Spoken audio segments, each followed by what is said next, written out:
I was 7 months pregnant with our first child when I picked up my husband's phone to check the time, and instead found months of messages between him and another woman, messages that proved he had been cheating on me physically, not just emotionally, for nearly the entire pregnancy I thought we were building together. My name is Rachel. This is the story of how I found out, and exactly what I did about it.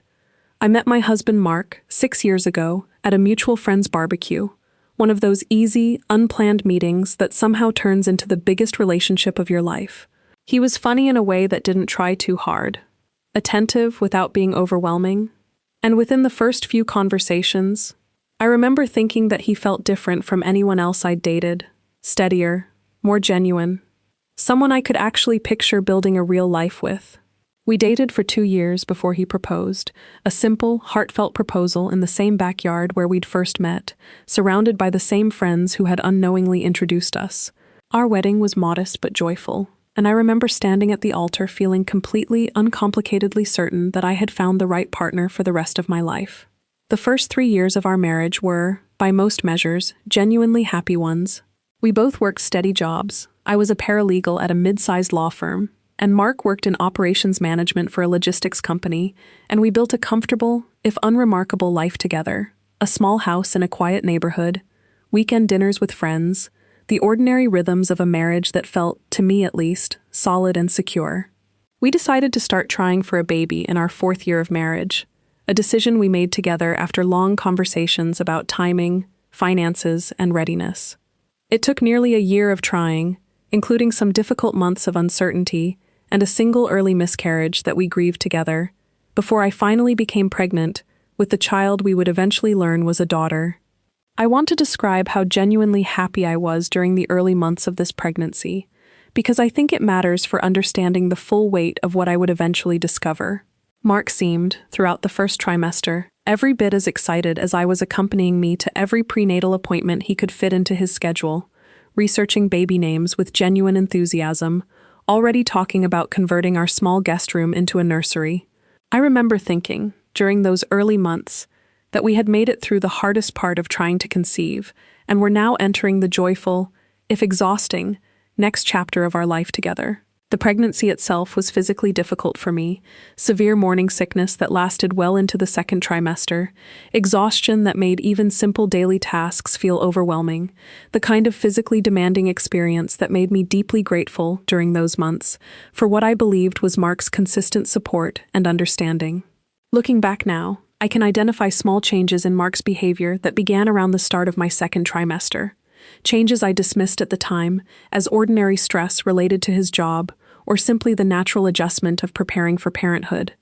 without recognizing them as the early signs of something far more troubling, developing beneath the surface of our seemingly stable marriage. Mark began working later hours around month 4 of my pregnancy, explaining this as increased responsibility following a promotion he'd received at work, a promotion I had genuinely celebrated with him,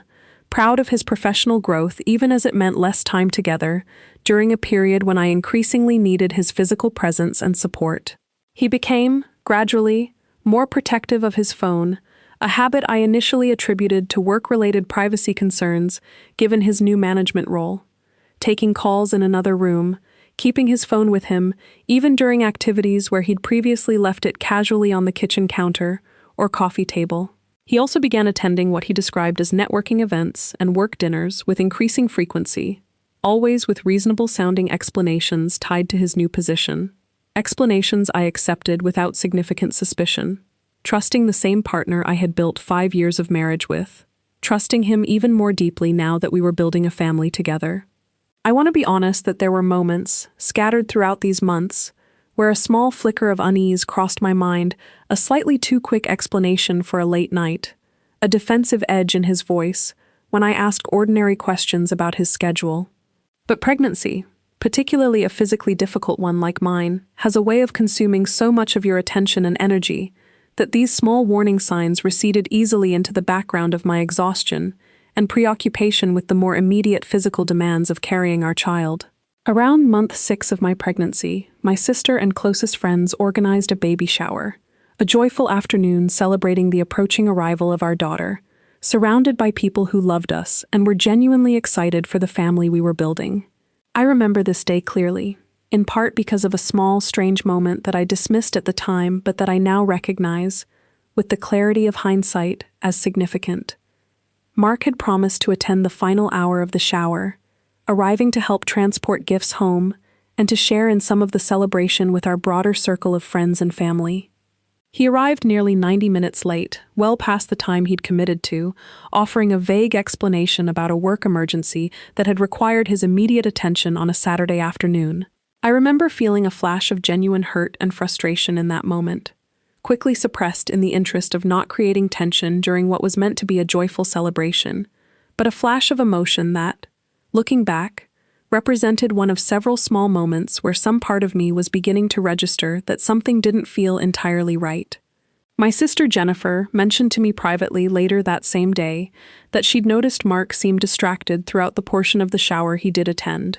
frequently checking his phone in ways that struck her as unusual given the significance of the occasion. I brushed off her observation at the time, not wanting to entertain suspicions I wasn't ready to fully examine, but I remember that conversation staying with me in some quiet corner of my mind over the following weeks. Over the following month, as I entered my 7th month of pregnancy, the small inconsistencies and unease I had been quietly noticing began accumulating into something I could no longer easily dismiss, even as I continued trying to find innocent explanations for each individual piece. Mark's phone had become, by this point, something he guarded with a consistency that felt genuinely different from ordinary work-related privacy always face down when he set it aside. A passcode he'd never previously used with me now firmly in place. A habit of taking the phone with him even for brief trips to another room that felt, cumulatively, increasingly difficult to attribute purely to professional discretion. I found myself, during this period, experiencing a kind of low-grade anxiety I didn't fully want to acknowledge or examine. The physical demands of late pregnancy, combining with this growing unease into a persistent background hum of worry that I tried, largely unsuccessfully, to push aside in favor of focusing on the more immediate, joyful preparations for our daughter's arrival. I mentioned some of these observations, carefully and without full conviction, to my closest friend Amanda, during a lunch we shared around this time. Amanda, listening carefully, offered the kind of gentle but direct perspective that close friends sometimes provide when we're not quite ready to fully see something ourselves. "Rachel, I don't want to plant seeds that aren't there," she said, "but everything you're describing sounds like more than ordinary work stress. I think you should trust whatever instinct is making you bring this up to me at all." The discovery itself happened on an entirely ordinary Tuesday evening, nearly 7 months into my pregnancy, in a moment that felt, at the time, completely unremarkable, until it very suddenly became the most significant moment of my adult life. Mark was in the shower, a routine evening activity that had happened thousands of times over the course of our marriage, without any particular significance. I was sitting in our living room, wanting to check the time to know how much longer until a show we'd planned to watch together would start, and reached for what I initially thought was my own phone sitting on the coffee table, only to realize, once I'd picked it up, that it was actually Mark's phone, left unlocked, presumably because he'd been using it moments before stepping into the shower. I want to be honest about what happened next, because I think the specific sequence matters. I did not go looking for evidence of an affair. I simply glanced at the screen, which had a text message notification visible, even in its locked state. A message from a contact saved simply as K, containing content that immediately, unmistakably, made clear this was not an ordinary work colleague or friend. I opened the phone further, my hands beginning to shake as I did, and found what would become, over the following several minutes of increasingly horrified reading, complete and devastating confirmation of everything my instincts had been quietly trying to tell me over the preceding months. The messages between Mark and this woman, whose full name I learned was Kimberly, someone he apparently worked with at his company, stretched back nearly 5 months beginning, based on the timeline of messages, right around the same time I had entered my 2nd trimester, right around the same time I had first started noticing the small changes in his behavior that I had worked so hard to explain away. The content of these messages left absolutely no room for the kind of innocent interpretation I had spent months desperately trying to construct for his behavior. These were not simply flirtatious or emotionally inappropriate exchanges, though there was plenty of that as well. declarations of feelings, complaints about our marriage, and my constant exhaustion during the pregnancy, comparisons between Kimberly's apparent enthusiasm and energy, and what he described as my own diminished presence during this difficult physical period of carrying our child. The messages also documented, with explicit and devastating clarity, a physical relationship that had been ongoing throughout nearly this entire period, references to specific meetings, hotel stays during what I had believed were legitimate business trips, a level of physical intimacy that made clear this was not some brief lapse in judgment, but a sustained, deliberate affair that had continued consistently throughout months of my pregnancy, months during which I had been increasingly physically vulnerable and dependent on trusting that my husband was the partner and support system I believed him to be. I sat in our living room, Mark's phone still in my shaking hands, absorbing the full scope of what I was reading, feeling something inside me shift permanently, even as the physical reality of our unborn daughter continued kicking gently inside me. A stark, painful juxtaposition between the family I thought we were building and the devastating betrayal I was now confronting, directly for the first time. I heard the shower shut off, and I made a decision, in that moment, about how I wanted to handle what I had just discovered, not through immediate, emotional confrontation, while still processing the shock of what I'd read, but through a more controlled, deliberate approach that would allow me to gather my thoughts, and importantly, to preserve the evidence I had just discovered before Mark had any opportunity to delete or explain it away. I quickly photographed several of the most damning messages using my own phone, my hands still shaking as I did, before setting Mark's phone back down roughly where I'd found it, and moving to our bedroom, needing a few minutes alone to process the magnitude of what had just happened, before I would be capable of facing him directly. When Mark emerged from the bathroom several minutes later, he found me sitting on the edge of our bed, and something in my expression must have immediately signaled that something significant had shifted, because his own expression shifted quickly from ordinary evening casualness into visible alarm. "Rachel, what's wrong?"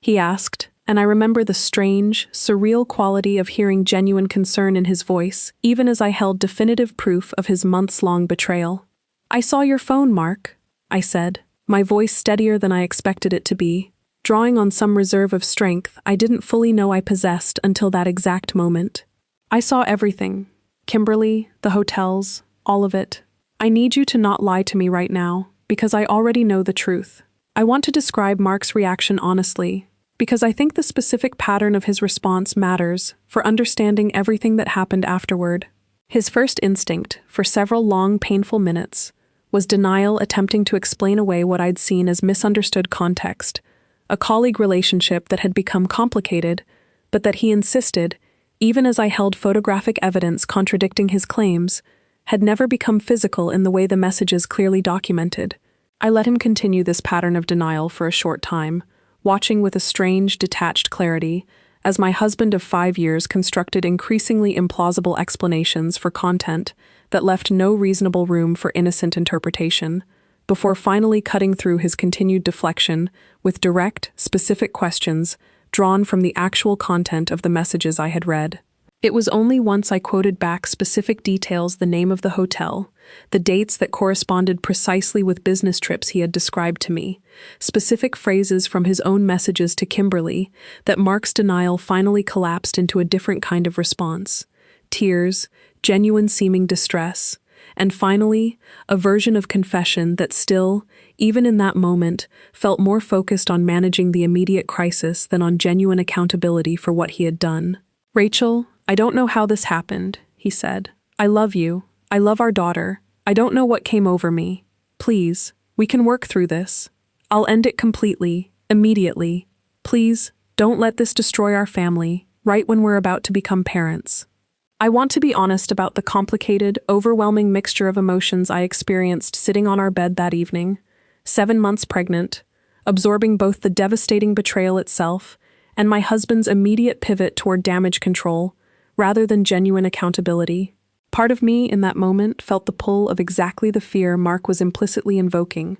the fear of facing single motherhood, of disrupting the family structure I had believed we were building together, of navigating an uncertain future at 7 months pregnant, rather than the stable partnership I had spent years believing I could count on. But underneath that fear, I also felt something that surprised me with its clarity and strength. a kind of cold, unwavering certainty that whatever happened next, I would not be making decisions from a place of panic or desperate bargaining, the way Mark seemed to be hoping I would, in that immediate, chaotic moment of discovery. "I need you to leave the house tonight, Mark," I told him, my voice remaining steady despite the storm of emotion underneath it. "I need space to think clearly about what happens next, and I can't do that with you here trying to manage my reaction in real time. This isn't a decision about our marriage yet. It's simply a boundary I need right now." Mark left that night, staying with his brother for what became, over the following weeks, an extended period of separation, while I worked through both the practical and emotional complexity of deciding how to move forward. 7 months pregnant, facing decisions that felt enormous and irreversible, regardless of which direction I ultimately chose. I want to describe honestly how difficult these weeks were, because I think it's important not to minimize the genuine trauma and uncertainty of processing this kind of betrayal, while simultaneously preparing for childbirth,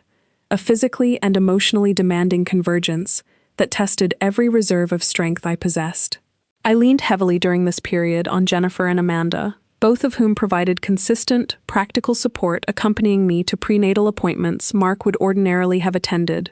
helping with household tasks that had become increasingly difficult given my advanced pregnancy, simply being present during evenings when the weight of everything felt overwhelming to process alone.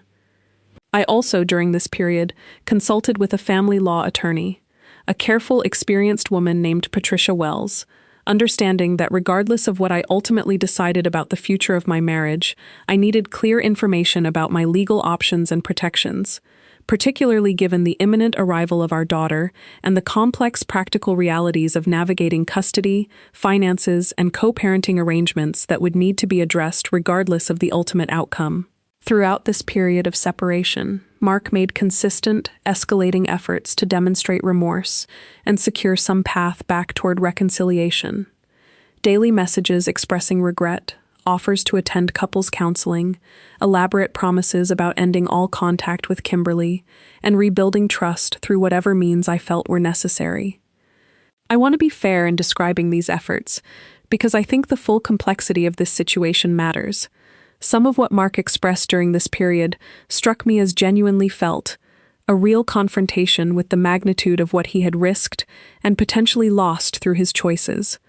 But I also noticed, with a clarity I attribute directly to the protective distance the separation provided, a persistent pattern in his communications that focused more heavily on the consequences he was facing than on genuine accountability for the specific harm he had caused more concerned. It seemed, with losing his family and his comfortable life, than with truly reckoning with what it had meant for me to discover his betrayal at 7 months pregnant, vulnerable and dependent on trusting him during one of the most significant periods of my life. I discovered, through some careful investigation Patricia helped me navigate, additional details about the affair that Mark had not initially disclosed, that Kimberly was not simply a colleague, but someone he had actually helped hire into his department the previous year, and that the affair, rather than being a sudden, uncharacteristic lapse, appeared to have developed gradually over months of increasing closeness that he had never once mentioned to me, despite ample opportunity to do so. I want to describe the process through which I ultimately arrived at my decision about the future of my marriage,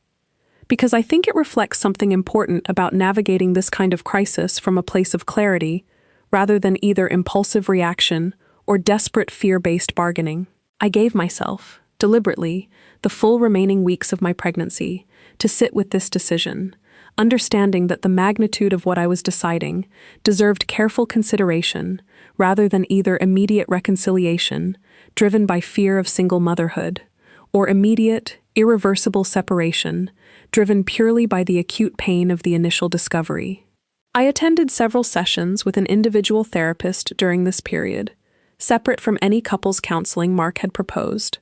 wanting to process my own emotional experience and clarify my own values and needs before making any decision that would involve Mark's participation or input. By the time I was approaching my due date, I had arrived at a clarity I hadn't initially expected to reach so definitively.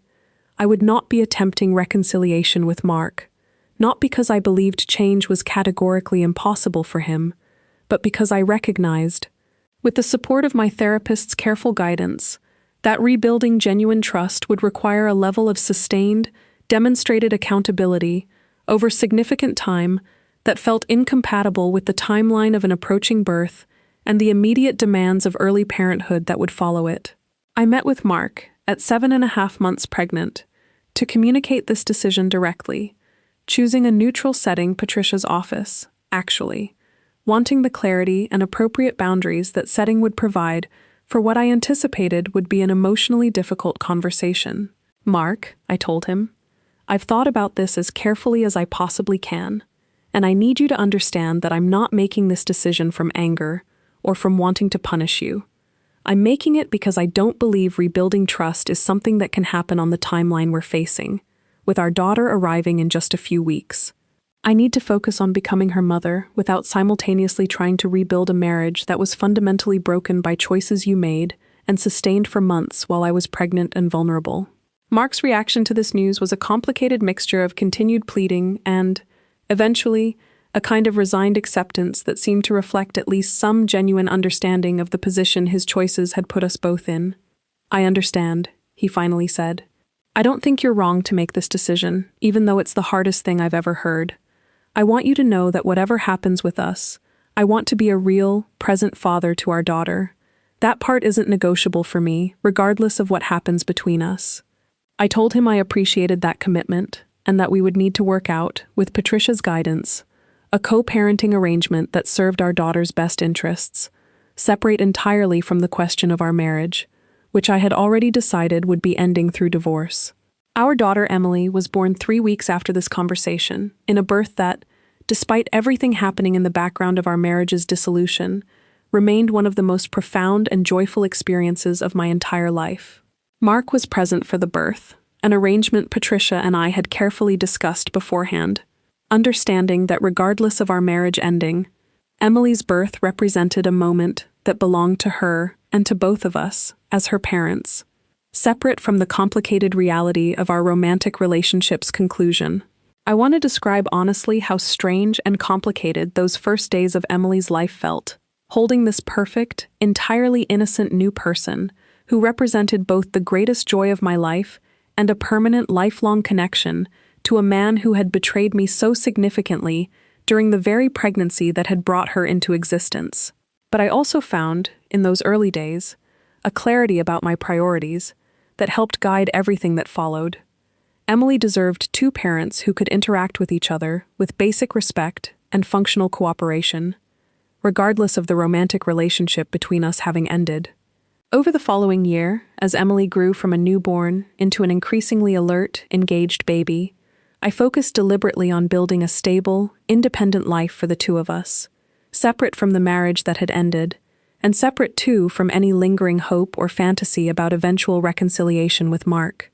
I returned to my paralegal position after a modified maternity leave, finding, somewhat to my own surprise, a genuine sense of competence and purpose in returning to professional work that had nothing to do with the domestic identity that had been so significantly disrupted by Mark's betrayal. My firm proved genuinely supportive during this transition, and I found myself, over the following months, taking on increasing responsibility that eventually led to a promotion I hadn't necessarily expected,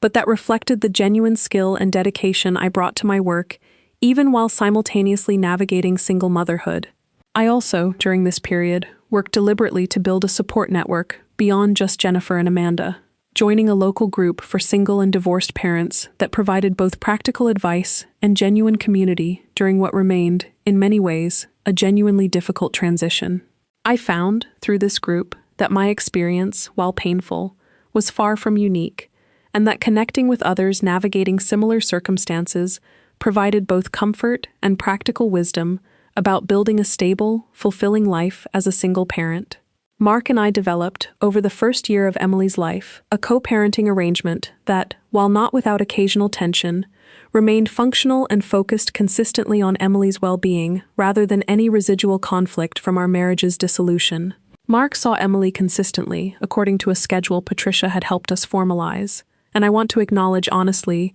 that he showed genuine commitment to being present in his daughter's life, attending pediatrician appointments, taking on his full share of childcare during his designated time, engaging with the kind of consistent presence that suggested his stated commitment to fatherhood, at least, reflected genuine values rather than simply words offered in the immediate aftermath of the affair's discovery. I maintained, throughout this period, clear boundaries around any topics beyond direct co-parenting logistics, understanding that maintaining functional distance in this way served both my own continued healing and, ultimately, Emily's interests in having two parents who could interact calmly and cooperatively, rather than remaining entangled in ongoing conflict or complicated emotional dynamics from our marriage's failure. I learned, through occasional, unavoidable updates that reached me via mutual professional connections, given that Mark and Kimberly continued working at the same company, that their relationship, once it became a publicly acknowledged one following my divorce from Mark,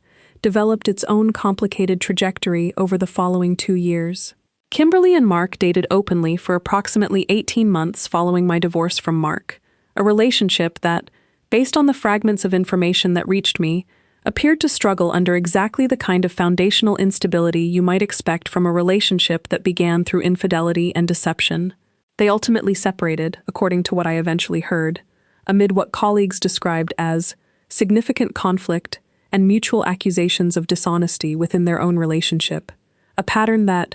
while I took no particular satisfaction in hearing about it, struck me as an almost unsurprising continuation of the same fundamental lack of integrity that had characterized how their relationship began in the first place. I want to be honest that I felt, hearing this news, less triumphant satisfaction than a kind of distant, complicated validation confirmation that the foundation Mark and Kimberly had built their relationship on was, as I had always suspected, fundamentally unstable, incapable of sustaining the kind of genuine trust and partnership that any lasting relationship actually requires. I want to describe, fairly and honestly, how Mark's character and choices continued developing over the years following our divorce, because I think the fullest version of this story includes acknowledgement of genuine growth alongside accountability for genuine harm. Mark began attending individual therapy during the period following his relationship with Kimberly's collapse, work that he mentioned, during one of our co-parenting conversations about Emily, had helped him understand patterns in his own character, a tendency toward avoiding direct confrontation of dissatisfaction or unhappiness within relationships, choosing instead to seek validation and escape through secretive alternative relationships, rather than addressing problems directly and honestly. I want to be careful here, because I don't want to suggest that this eventual growth in any way excuses or minimizes the genuine harm his choices caused me during my pregnancy, a period of particular vulnerability that he exploited through months of sustained deception. But I also think it's honest to acknowledge that people are sometimes capable of genuine reflection and change, even after causing serious harm, and that Mark's continued, consistent presence as a genuinely engaged father to Emily over the following years reflected, I believe, some authentic version of that growth. It has been just over 4 years now since that Tuesday evening when I first picked up Mark's phone and discovered the truth that changed the entire trajectory of my life. Emily is now a bright, energetic 4-year-old, entirely unaware of the difficult circumstances surrounding the earliest months of her existence, simply growing up in a stable, loving environment with two parents who, despite our marriage's failure, have built a genuinely functional co-parenting partnership focused entirely on her well-being.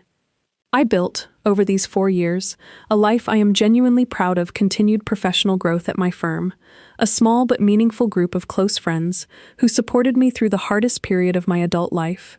a home that Emily and I have made entirely our own, filled with exactly the kind of stability and honesty I want to model for her as she grows. I began dating again about 2 years after my divorce, cautiously and deliberately, eventually building a relationship with a genuinely kind, honest man named David,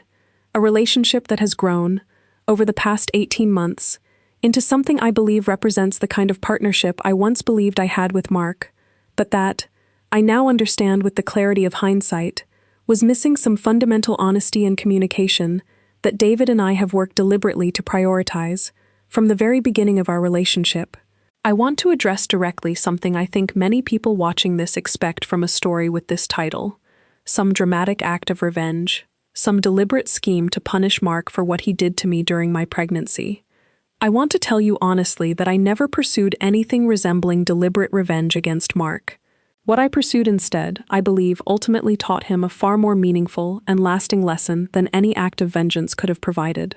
I built, calmly and deliberately, a genuinely good life independent of him, refusing to allow his betrayal to define or diminish my own trajectory, while simultaneously holding clear, unwavering boundaries about what I would and would not accept in terms of continued relationship or reconciliation. I believe, watching Mark's own subsequent journey, the collapse of his relationship with Kimberly, the genuine work he eventually undertook to understand his own patterns and choices, his continued effort to remain a present father despite the marriage's ending, that the most powerful lesson he learned wasn't delivered through any punishment I inflicted,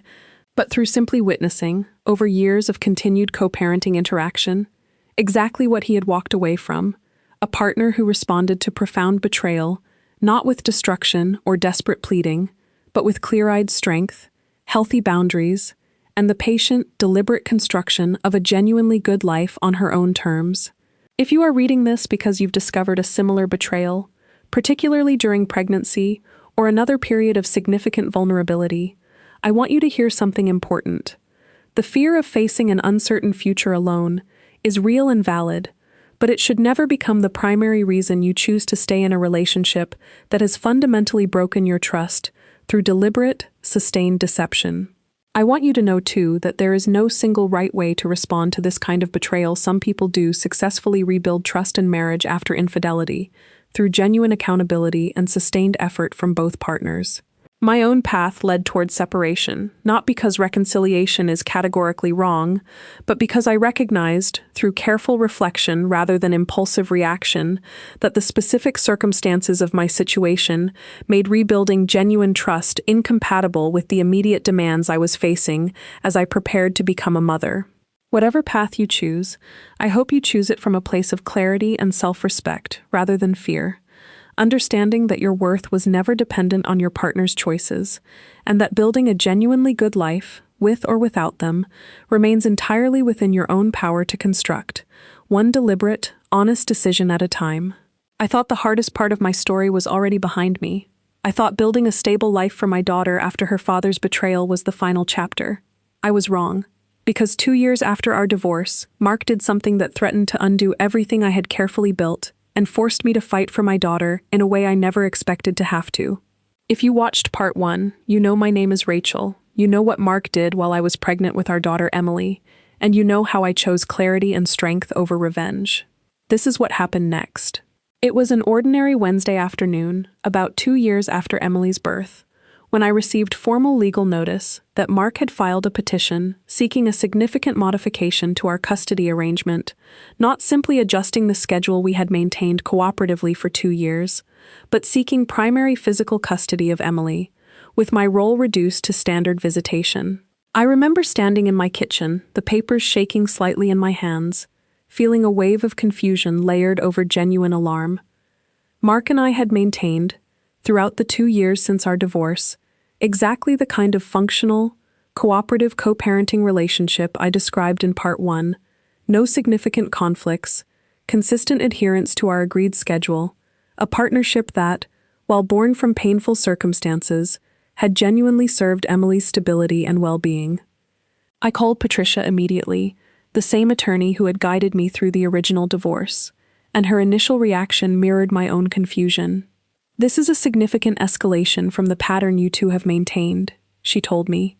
"I need to understand what's prompted this before we can figure out how to respond effectively." Through the discovery process that followed, working with Patricia, we learned that Mark's petition had been filed shortly after he began a serious relationship with a new partner, a woman named Stephanie, someone he had been dating for approximately 8 months by the time the custody petition was filed. What became clear, through careful investigation, and eventually through direct conversation with Mark himself, was that Stephanie held strong opinions about Mark's co-parenting arrangement with me, opinions that had apparently begun influencing his own perspective on our previously functional custody schedule. Stephanie, it emerged, believed that Emily would benefit from a more stable, singular home base, an argument that, on its surface, contained some reasonable-sounding logic, but that, upon closer examination, seemed to reflect Stephanie's own preferences about family structure, more than any genuine concern about Emily's actual well-being within our established,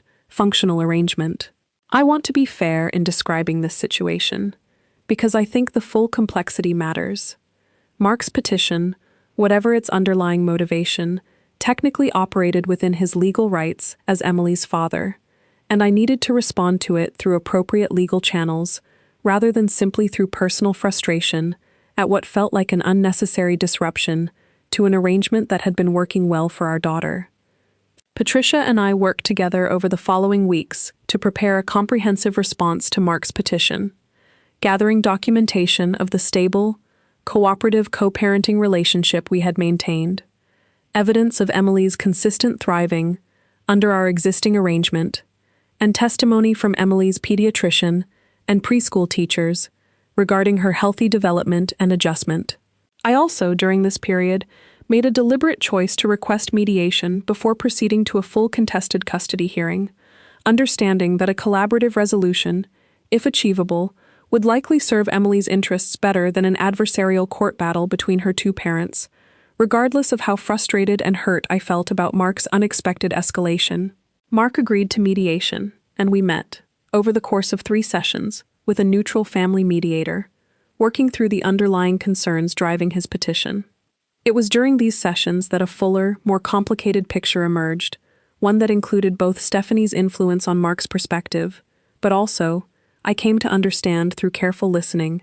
some genuine anxiety on Mark's part about feeling like a secondary rather than equal parent in Emily's life. Anxiety that had less to do with any actual deficiency in our arrangement, and more to do with Mark's own ongoing processing of guilt, and complicated feelings about how our family had come to exist in its current form. During the second mediation session, Mark said something that shifted my understanding of what was actually driving this custody petition. "Rachel, I think part of this is that I still carry so much guilt about how things ended between us," he said, "and some part of me has convinced myself that having more time with Emily might somehow make up for what I did to you and to our family. I don't think that's fair to you, and hearing myself say it out loud, I don't think it's really about Emily's actual needs at all. I want to describe how I felt hearing this admission, because I think it reflects the complicated, ongoing nature of co-parenting with someone who caused you genuine harm while also, over time, demonstrating some authentic capacity for self-reflection and growth.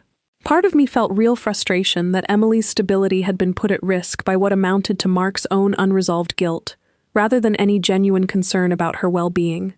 But another part of me recognized something valuable in his willingness to identify and name this pattern honestly, rather than continuing to pursue the custody modification without genuine self-examination. "I appreciate you being honest about that, Mark," I told him, "but I need you to understand that pursuing more custody time as a way of managing your own guilt isn't fair to Emily, and it isn't fair to me either. If you want a closer relationship with her, that's something we can absolutely work on within our existing framework, but it needs to be motivated by her actual needs, not by your own unprocessed feelings about the past." I want to address directly the role Stephanie played in this situation, because I think it offers an important, cautionary illustration relevant to many blended family situations. Through the mediation process, it became clear that Stephanie, while perhaps well-intentioned in her own way, had been encouraging Mark toward a more adversarial approach to our co-parenting relationship, drawing on her own strongly held beliefs about family structure,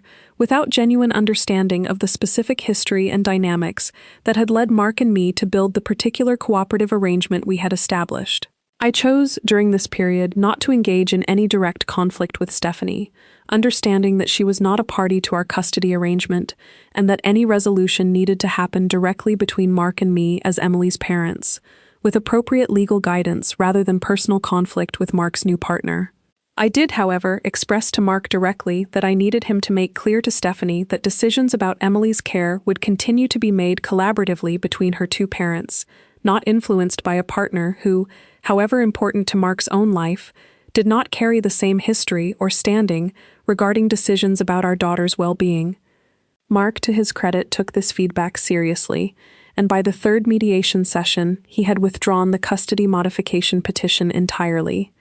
choosing instead to work within our existing framework to address his own underlying feelings through continued individual therapy, rather than through restructuring Emily's stable, established routine. I want to describe what this entire custody challenge taught me, because I think it added an important layer to the lessons I described in part 1 of this story. I learned that even a genuinely functional co-parenting relationship, one built carefully over years of consistent cooperation, remains vulnerable to disruption from unresolved emotional patterns, whether Mark's own lingering guilt or the influence of a new partner who doesn't fully understand the history informing our arrangement. This taught me the importance of maintaining clear boundaries and documentation even within relationships that feel stable, understanding that circumstances and influences can shift in ways that require renewed advocacy for my daughter's stability. I also learned, watching Mark's eventual willingness to examine his own motivations honestly during mediation, that the growth I had cautiously observed in him over the 2 years since our divorce appeared to be continuing in genuine, meaningful way, not perfect, not without occasional setbacks like this custody petition, but real nonetheless, reflected in his willingness to prioritize Emily's actual stability over his own guilt-driven impulses, once that distinction became clear to him. It was during this same general period, about 6 months after the custody petition was ultimately withdrawn, that David, the partner I mentioned briefly in part 1, proposed to me during a quiet weekend trip we had taken together, just the two of us, while Emily stayed with my sister Jennifer. I want to describe how different this proposal felt from Mark's proposal years earlier, not because either lacked genuine emotion, but because I approached this relationship and this decision with a clarity and self-knowledge I simply hadn't possessed as a younger woman entering my first marriage. David and I had spent nearly 2 years building our relationship deliberately, with consistent, honest communication, with him gradually, carefully building a relationship with Emily that never felt rushed or forced, always respecting the co-parenting relationship I maintained with Mark, rather than positioning himself in competition with Emily's biological father. I said yes, with a full, grounded confidence that reflected everything I had learned about myself, about healthy partnership, and about my own worth and resilience over the years since discovering Mark's betrayal during my pregnancy. I want to describe honestly how Mark reacted to news of my engagement to David, because I think it reflects the genuine, if imperfect, growth he had continued demonstrating over the years since our divorce. "I'm happy for you, Rachel," he told me, during one of our regular co-parenting check-ins about Emily's schedule. "I know that probably sounds strange coming from me, given everything, but I mean it genuinely. You deserve real happiness. And from everything Emily tells me about David, he sounds like a good man who treats you both well." This response, genuine and free of any lingering possessiveness or resentment, confirmed something I had cautiously begun believing over the preceding years, that Mark's growth, however painful and complicated the path to reach it had been, appeared to reflect authentic change, rather than simply performance aimed at managing consequences or securing forgiveness. David and I married about a year after his proposal, in a small, joyful ceremony that included Emily as an active participant, carrying flowers down the aisle, with the kind of serious, focused concentration only a 5-year-old can bring to an important ceremonial task. Mark attended the wedding, an arrangement David and I discussed carefully beforehand, ultimately agreeing that Emily deserved to have both her parents present and supportive during significant family milestones, regardless of the complicated history between Mark and me. I want to describe how meaningful it felt, watching Mark interact warmly and appropriately with David throughout the reception, two men who had every reason to feel awkward or competitive around each other, instead finding a genuine, if not close, mutual respect rooted entirely in their shared commitment to Emily's well-being. Our blended family, over the following 2 years, settled into a rhythm that felt, to me, like the genuine culmination of everything I had worked toward since that devastating Tuesday evening discovering Mark's affair. A stable, loving home for Emily, built on honesty and mutual respect between all the adults involved in her life, regardless of the complicated history that had brought us to this particular configuration of family. If part 1 of this story taught me that responding to betrayal with clarity and self-respect, rather than either desperate reconciliation or destructive revenge, ultimately builds a stronger foundation for healing, part 2 has taught me something equally important: that even genuinely functional post-divorce relationships require ongoing vigilance, clear communication, and a willingness to advocate firmly for your child's stability, even when doing so means navigating unexpected challenges from an ex-partner's own unresolved emotional patterns. I also want to emphasize something I believe deeply, watching how this entire story unfolded across both chapters. Genuine growth and accountability, when they occur, deserve acknowledgement, even from someone who caused you significant harm. I don't think forgiving or acknowledging Mark's continued growth diminishes the genuine severity of what he did during my pregnancy. I think it simply reflects an honest, complete accounting of a complicated human being, capable of both serious harm and genuine subsequent change. Emily is now 7 years old, thriving in a stable, loving blended family that includes 2 homes filled with genuine care, 2 parents who prioritize her well-being above their own complicated history, and a stepfather who has become, in every meaningful sense, another genuine source of love and stability in her life. This is not the family I imagined building when I stood at the altar with Mark 8 years ago, but it is, in its own complicated, hard-won way, exactly the kind of family I am deeply proud to have built for my daughter. If this story moved you, let me know in the comments which part of this journey resonated most: the original betrayal, the custody challenge, or watching genuine growth unfold over years of co-parenting. Subscribe to the Betrayal Diaries for more real, heart-touching stories about the people who hurt us and the strength it takes to build genuine stability and happiness afterward. Thank you for staying with me through this one. Take care of yourselves and take care of each other.